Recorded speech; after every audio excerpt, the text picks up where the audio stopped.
I'm not quite sure that's going to happen. I think you would have to pay Canelo an astronomical amount of money.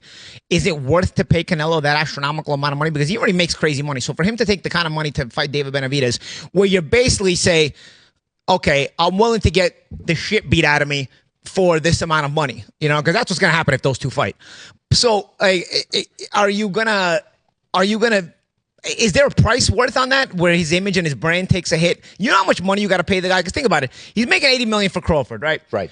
He asked back in the day for $250 million for Benavidez. Goes to show you just how little he believes in himself to ask for that kind of crazy number just for Benavidez when he's willing to take $80 million for Crawford. So even he himself knows what's going to happen if he fights Benavidez by giving that number.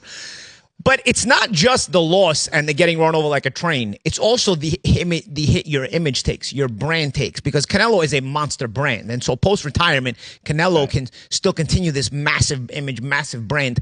But if you get run over where they got to peel you off the canvas like roadkill after Benavidez is done with you, because I think that's what's going to happen, then I don't know that that's worth it, even $200 million, because you got so much money already. Is it worth messing up your brand for later on? I don't know that Canelo will be willing to take that no matter how much. I mean, you'd have to give him crazy money. And that goes back to what Lane said about the financials. Is that then worth it? You can spend that money in other ways and help boxing. Forget giving Canelo $300 million to fight David Benavidez. Right. Can you imagine what you do with that $300 million if you spread it across the board and make so many top fights with other great fighters? Other top fighters in their primes, make them fight one another.